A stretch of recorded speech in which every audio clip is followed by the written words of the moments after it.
This video popped up on my timeline feed. It's like how a casual humiliated 1,325 salty Yu-Gi-Oh players.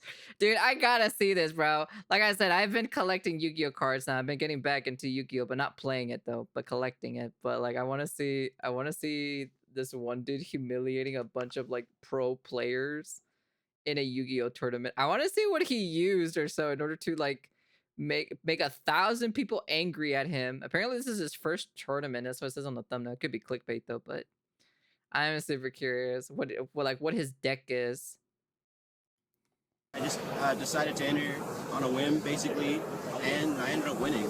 This is Marquise Henderson, a 16-year-old boy who has just performed the greatest upset in trading card game history, because he just won a 1,400-man Yu-Gi-Oh! Championship out of nowhere. Even more surprising was the fact that this was the first large Yu-Gi-Oh! Event he had ever attended. A random kid who had never even won a local tournament would somehow embrace the heart of the cards to breeze through the top tables, humiliating pro players along the way, some of whom were so salty that they refused to shake the boy's hand after the match was over. Are you serious? While his opponents used decks that cost thousands of dollars, Marquise instead scrounged together a deck using only cards that he could afford. But he would still somehow assemble a strategy that would completely counter the best decks in the metagame. Yet in the eyes of the elitist... Wait, is that Gladiator? That's Gladiator, no?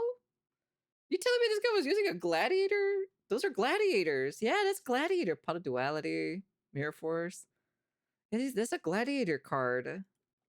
In the eyes of the elitist Yu-Gi-Oh community, not only was he a nobody, but he was piloting a mediocre, frustrating deck that they thought was terrible. So just how did he manage to conquer all odds and win a Yu-Gi-Oh championship? Well, allow me to explain. Our story starts in the year 2012, where Marquise is a freshman in high school, playing Yu-Gi-Oh casually with his friends during lunch. Though highly popular, Yu-Gi-Oh is one of the most expensive trading card games. Rare cards were frequently short printed, creating artificial scarcity, with the staple cards needed for each deck costing hundreds of dollars on the secondary market. Needless to say, it was difficult for anyone to acquire these powerful cards, never mind a boy in high school who had bigger priorities to save for, like hot lunch and Jordans. Now, Yu-Gi-Oh was also one of the most complex games, often with rules that weren't written anywhere in the official rulebook. Because of these reasons, despite the game being marketed towards children, the average tournament would still comprise mainly of adults in their 20s and 30s. So being only 16 years old certainly made things a lot harder. Now, Marquise would learn from his friends that there was a local card store in their area that hosted Yu-Gi-Oh tournaments every Saturday, with a flood of eager duelists occupying every square foot of the store. Though he consistently attended these tournaments for months, he would never win a single one. I wasn't even really playing, but for like a year and a half, I just kind of started. But yeah, I'd never won locals before. I've been playing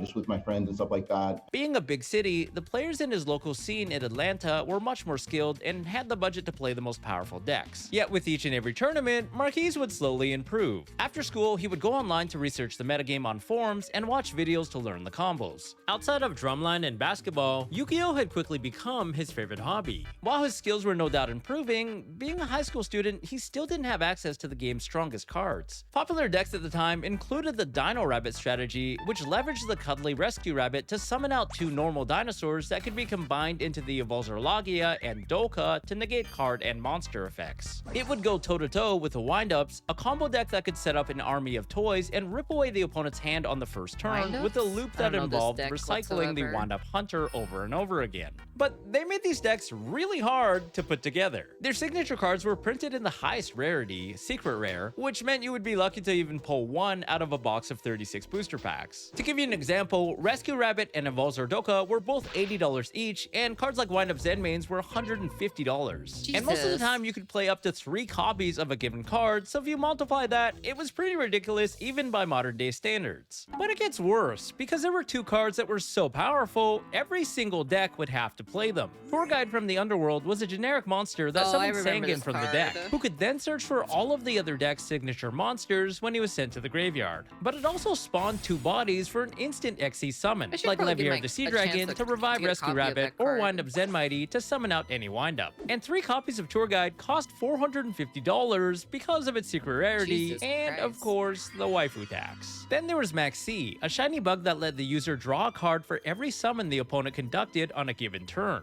A mandatory counter to heavy combo decks like the Wind-Ups, and one of the only ways to circumvent the turn 1 hand loop when going second. And here comes the infamous loop, folks.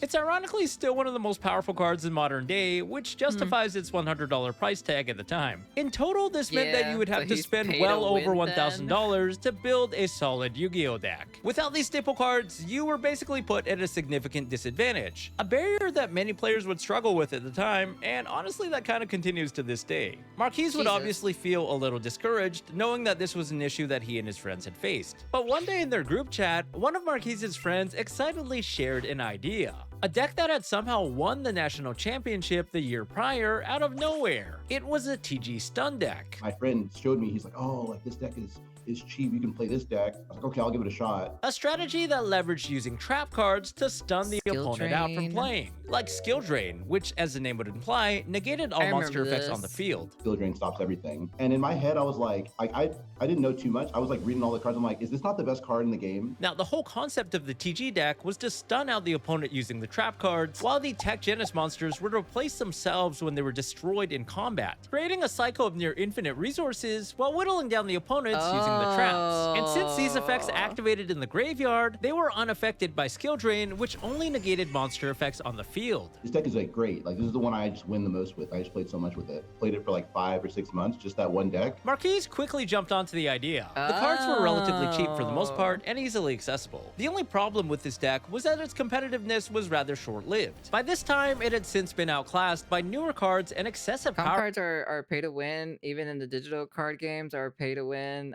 That's why I no longer play any card games. You got to keep up with the meta to stand a chance. Yeah, I will be honest with you. I do personally hate that because you have, in order for you to be in competitiveness, you have to spend money for the new deck or the new cards or the new supports and everything in order for you to keep up. If not, you're going to lag behind.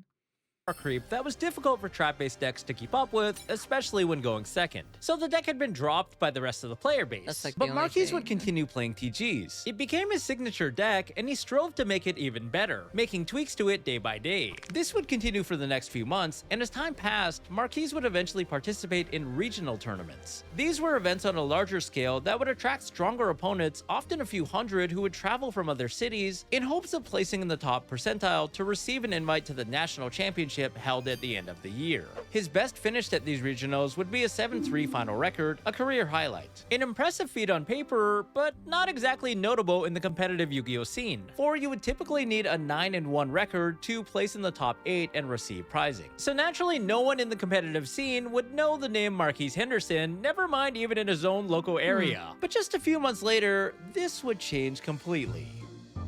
How did he win though?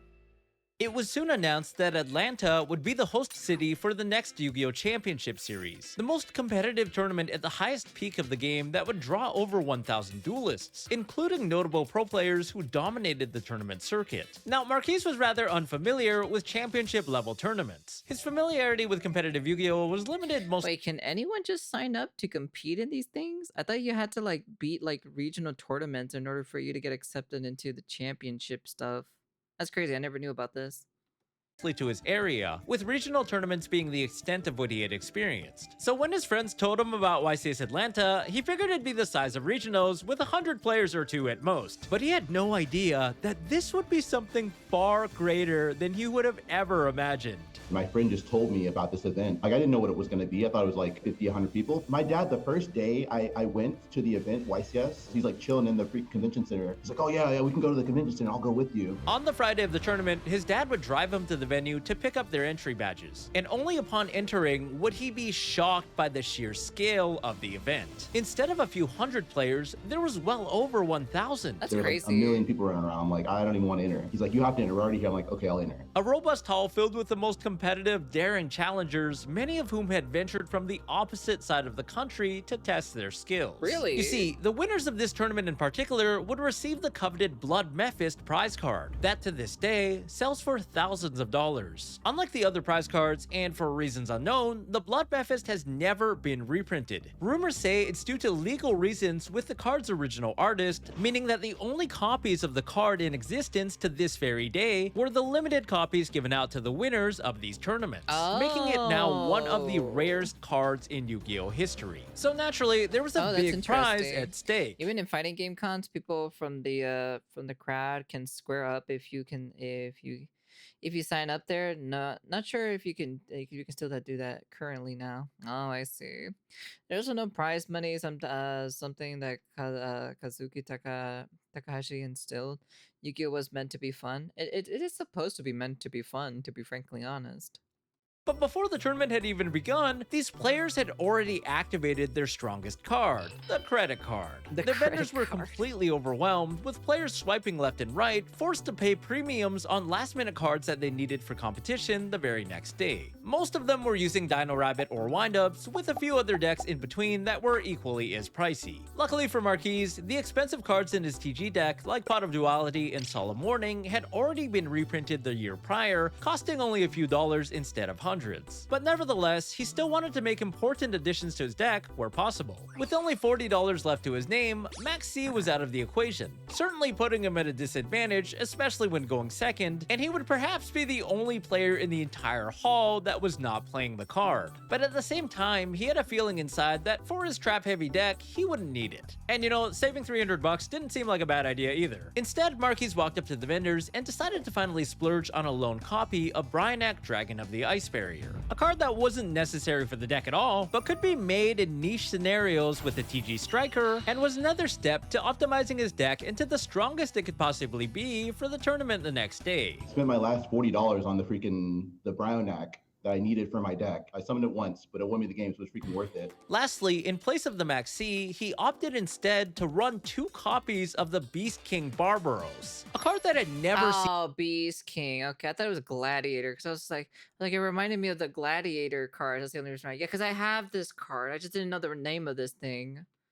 Play before. Though The printed beast as a level cards, 8 with an attack right. value of 3000, Beast King had an effect that would allow its user to drop its attack to 1900 and normal summon it without tributing any monsters. But while Skill Drain was on the field, it would negate this drawback completely and restore its attack back to 3000, threatening even the Blue Eyes White Dragon. His deck would maximize the full capacity of Skill Drain, a card whose potential he recognized early on. Thunder King Ryle would stun the opponent from searching their deck for cards, while Horn of the Phantom Beast boosted his beast monsters and let him draw a card each time the monster trampled over an opposing one by battle. And last but not least, Reborn Tengu was a pesky beast warrior who could be powered up by the horn and also replace itself when it was removed from the field. In total, his deck would cost just over $100, Wow. and most of the players in the hall would scoff at the idea of this deck being remotely competitive, until day one of the tournament kicked off, which would course. start off extremely well for Marquise Henderson, who jump-started his event with 6 wins and 0 losses. With his Damn. friends shocked beyond belief, Holy Marquise shit, was dude. completely locked in. I ended up going 6-0, and that's when I was like, what the heck? 6-0? So, He would only drop his first match in round 7 to an empty jar deck, another rogue strategy that relied on decking out the opponent by looping the morphing jar over and over again. and then I lost round 7 to a very insane opponent. I'm sitting here reading, is this works? Yeah, this works. So this freaking empty jar guy, I even flipped skill drain on him, and he's literally still killing me through skill drain.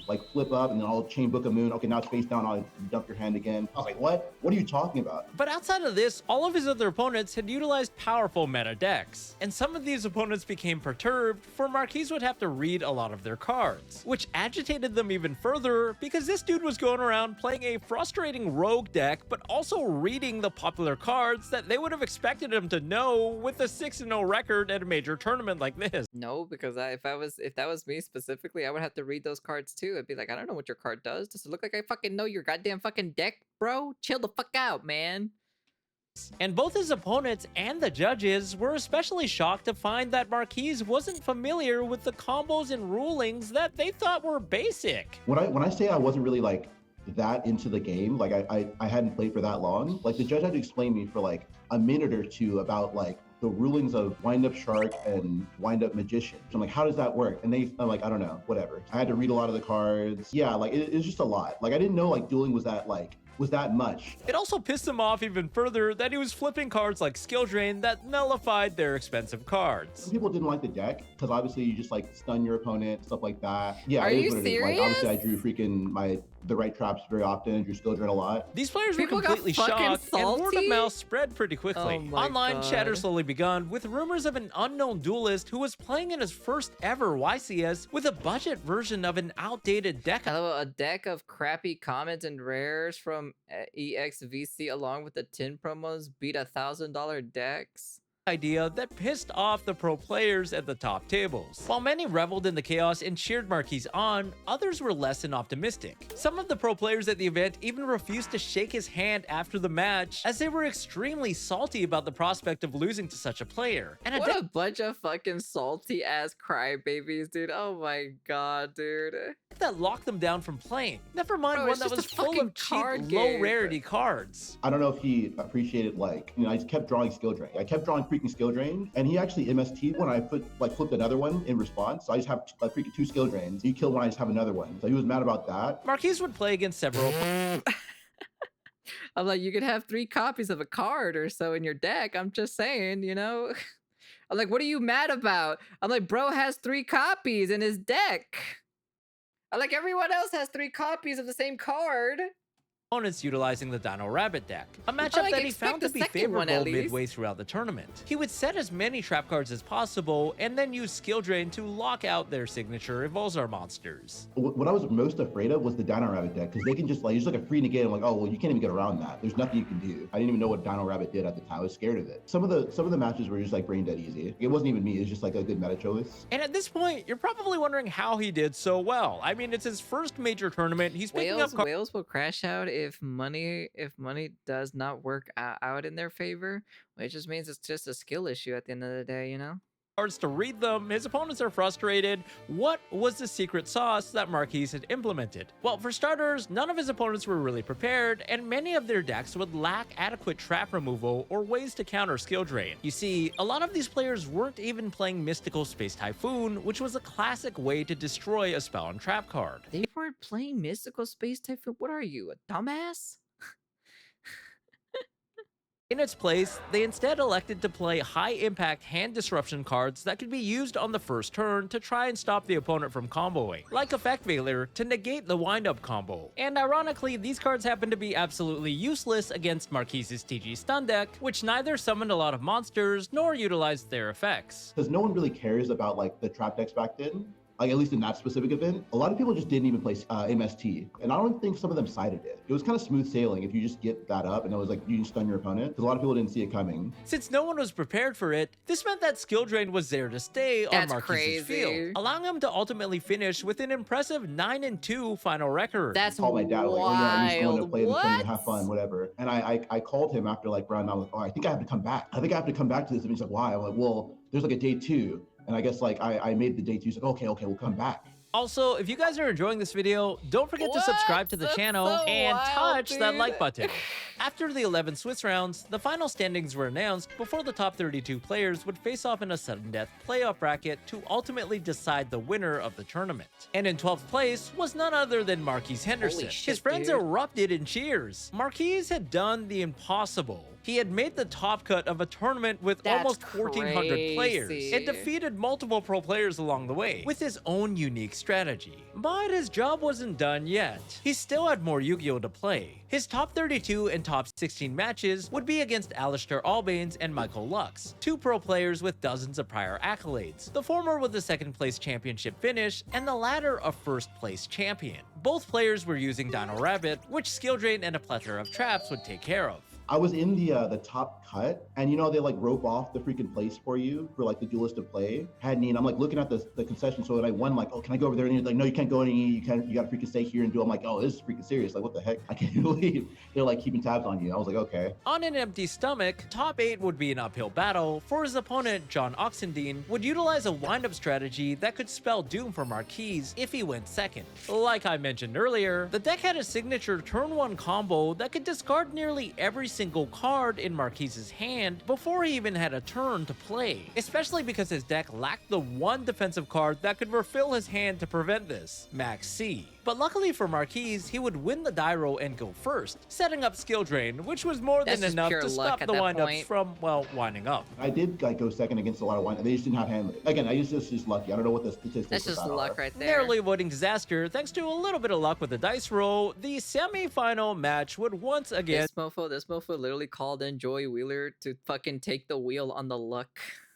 test his fortune. It was another wind-up opponent, a pro player by the name of Anthony Pasquarello. Now, Anthony's deck actually played 2 copies of Mystical Space Typhoon, and though Marquise would open the dice roll once again with a set skill drain, Anthony would open with both copies of Mystical Space Typhoon, but the rest of his hand didn't contain any monsters, allowing Marquise to simply that's a beat him shitty-ass down. hand, to Even be more honest. interesting was the fact that Anthony had anticipated the existence of rogue trap decks, and to account for this even further, he would also side deck copies of Royal Decree, a continuous trap card that negated the effects of all other trap cards. And in the second game, he would open with a copy of Royal Decree and Mystical Space Typhoon, the perfect cards to counter Marquise's strategy. But just like in the first game, the rest of his hand was rather weak, with a lone wind-up rabbit as his only line of offense, which wasn't the card he needed to initiate the wind-up hand loop combo. And not only this, but Marquise would top deck his own copy of Mystical Space Typhoon to destroy the Royal Decree, allowing him to set up his army of trap cards and ultimately win the match. Marquise's Guardian Angel was evidently working overtime. Ironically, Hanse That's Aguero, the winner of crazy. Nationals a year prior and the pioneer of the That's TG that's stun pure deck, luck. I don't yes, know the what very you're talking man who about. Marquise got his idea from in the first place, would also make the top cut with Dino Rabbit. But he would be knocked out early by another player, so the two wouldn't cross paths. But he would give Marquise a few motivational words for what would be the most important match in his entire life, the finals. His opponent would be the last remaining Dino Rabbit player in the tournament, and the stakes were higher than ever.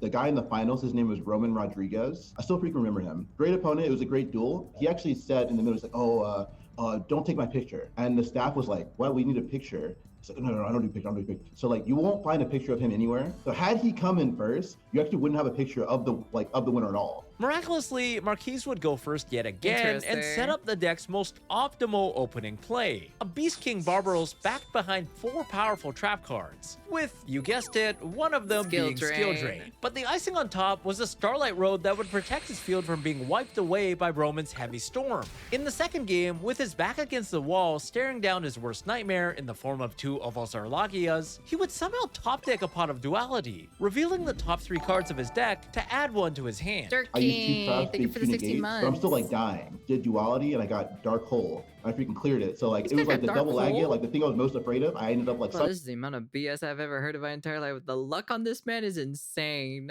somehow getting out of that. I like was so lucky. With the last revealed card miraculously being the dark hole that he needed to wipe away his opponent's entire board. This was a game-winning move that would raise a trophy and the Blood Mephist into the air by the newly crowned champion of YCS Atlanta, Marquise Henderson.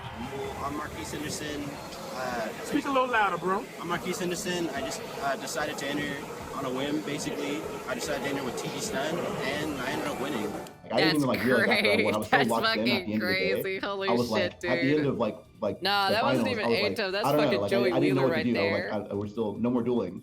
Like I actually was just in the thick of it. Now I called my dad. I was like, I ended up winning. With word of his victory, the entire Yugi net erupted. While the reaction was generally positive, many people couldn't fathom that a nobody had won such a prestigious tournament, especially a first-timer, and of course with a strategy that no one felt was playable. Now, funny enough, there would be another TG stun deck in the top 32 alongside Marquise, propelling the deck to finally be respected once more. But the pros were angry. They felt that Marquise's deck building was suboptimal. He had played a budget-friendly alternative to the optimal build, foregoing important metagame cards like Max C that, in their opinion, was a non-negotiable. It was the only Oh my fucking god, they were so mad that they didn't use Max C or Effect Veiler. Bro, what a bunch of fucking whiny ass babies, bro. Fucking get the fuck out of here, dude. It's just a fucking card game. Chill the fuck out. way of winning against windups when going second. Beyond that, they also said his ratios were incorrect, like playing one lone copy of Solemn Warning, one of the most powerful trap cards in the game that could negate any summon. Then they molded at the fact that Marquise had side decked 3 copies of Death Wombat, a card that was played for the sole purpose of countering burn decks. Alright, nobody probably knows what this card is. What the hell is this, man? Read this, please. Go ahead, continue. You don't know what Death Wombat does? Brother, oh my god, bro. Even I know what Death Wombat does. No effect damage. Really hate burn. I never sided him because I never played chamber, which I'm so happy about. You didn't play too much wine. Except that burn decks were rogue in particular, and it was Oh my highly God, just unlikely that desserts. anyone had entered a championship tournament with one. Meaning Marquise had effectively wasted 3 critical slots in his 15-card side deck to account for a non-competitive deck that he'd encountered once or twice at locals. But it gets even worse. One popular rumor would spread online saying that He is autistic, so it's nice to see a kid like this still win. That's wild, dude. That's fucking wild, dude. Marquise was autistic, which wasn't true at all, but okay. It's actually funny. During the tournament, they did start a rumor that I was autistic, and like, oh, this autistic kid won the event. It's like great, blah blah. And it's freaking. I thought it was funny. But no, I'm not autistic anyway. But they started that rumor. Their only way of rationalizing That's that Marquise had won was the crazy. possibility of him being a savant, someone who had become a Yu-Gi-Oh genius overnight. Some would accuse him of cheating, saying that the only plausible Oh my- explanation was sleight of hand or rigging of the game and not talent. After all, he'd Oh my God, they said this guy was cheating, doing sleight of hand tricks to get the best cards at the top. Brother, you cannot be serious with me. I can't. Oh my God, you cannot be. Bro, these guys are salty as shit, dude. Holy fuck, man. God damn, chill, bro. completely shaken up the expectations of what should have won. In their eyes, only a pro player should have been able to win, and using a deck that cost thousands of dollars. A lot of players online would complain about Marquise getting extremely lucky, almost uncharacteristically. One commenter would say, just gonna throw this out there, but the 2 feature matches they put up, his opponents had pretty bad hands, and he had outs to everything. Dude has Yugi level luck. He would frequently win the dice roll and go first, which was the crucial way of winning with a trap deck that could set up an army of defensive options before the opponent got a chance to play. They explored every possible angle to discredit Marquise's victory, but at the same time, others would defend him. Excited that a rogue strategy had won the event, piloted by a new player who had put the rich and the mighty in their place, showing everyone that Yugioh wasn't just about activating the credit card. I think That way is more true. people were just like, hey, listen, like this is a cool deck. You know, I didn't expect to win. This is a nice thing that happened. So honestly, it was way more positive than negative. People came up afterwards like, oh, I really want to play this deck. I think this deck is cool. Ironically, after his victory, many players even adapted and would begin playing the TG Stun deck. If a 16-year-old kid who had never entered a championship could win with an incomplete build, then the deck had certainly outperformed in some capacity. This was short-lived, however, as the deck was almost immediately hit on the ban list, with Are both you, damn, they fucking banned the shit out of some of those cards? Damn, dude. Yeah, that's crazy that they banned a lot of the cards already. TG Striker and Reborn Tengu, 2 of the deck's main monsters, being restricted. Though not necessarily due to the TG Stun deck, for both of these cards were also abused in other decks around the same time, catching it in the crossfire. But yeah, that was literally my first big event. The stars aligned. That's all I'll say. The stars aligned. I tried to play well, but it was a lot of Yu-Gi-Oh going on, a lot of Yu-Gi-Oh moments. But that was the only YCS I ever entered, and I ended up winning. At the end of the day, it seems that all the That is stars pretty would align crazy. for Marquise to win the championship on that fateful weekend. A combination of fortune, his opponents being unprepared, and the power of skill drain were all factors that played into this. But regardless, his skill was what mattered the most. No matter how lucky you get, fuck, you that's still not have to even be my community. I don't extremely play good the at the game game. to win a I just collect championship of cards. 1,400 That's all I players. do. But all of this would come together perfectly to allow him to achieve the greatest monumental feat in competitive Yu-Gi-Oh history. Nevertheless, this would seemingly be the most fortuitous weekend for Marquise Henderson, as he would never again perform at a major Yu-Gi-Oh tournament. To this day, actually, that was the only YCS I ever entered. But that was the only YCS I ever entered, and I ended up winning. Instead, retiring from play and starting his own trading card vending booth in Atlanta wow. at the popular card show Charlie's Collectible Show. I ended up just vending mostly just Yu-Gi-Oh, but it just became more and more. Well, I have a booth in Charlie's Collectible Show, both in the Atlanta and the Houston locations. I can't say enough about Charlie's Collectible Show. Like, they're insane. Like, the owner's done a lot for me. Maybe 60 or 70 like card vendors, anime, sports, like video games. With a booth called Trading Cards LLC, so if you're in the Atlanta or Houston area, definitely go check out the show. Who knows, you might even see the legend in person. And what happened to the prized Blood Mephist, you might ask? So because I was 16, I was kind of broke. When I realized that card was actually worth money, I sold it on eBay. Somebody told me it was $1,000. I'm like, I'll just list it for $600. Someone had bought it like that day. And I was like, somebody got a good deal. There you go. Hopefully somebody still has it and they're taking care of it. But I still have the trophy, of course. Regardless, his accomplishment would forever be ingrained as one of the greatest miracles in Yu-Gi-Oh history, with the community recognizing that Marquise had overcome every possible adversity to embrace the heart of the cards and achieve the impossible. And that card today costs about like 20,000 at this very moment. That's crazy. Damn, sold it for 600. That's kind of wild to hear that, actually. That is pretty crazy. I like that though. That was cool. That was actually a pretty cool story. I like that. That was cool. I wasn't expecting something like that. Yeah, make it fucking guy. He fucking punked a bunch of goddamn pro players. Pro players got salty or so because it wasn't part of the meta or anything like that. Truly a Yu-Gi-Oh moment. True. Sad to see he went down the same path as Ko. Instead of playing, he's collecting. Shut the fuck up. No one cares. Okay, all right. We all know for a fact it's just playing in tournaments and stuff like that. It's just only for like, you know, for the sweat lords. You know, that's it. That's still pretty cool though. Anyways, that's the end of the video. And yeah, like I said, you know, I've been into Yu-Gi-Oh, so I don't play the game though, but I just kind of like collect the cards and everything because of the pretty art. That's kind of like basically it though. But yeah. Anyways, that's the end of the video. And peace.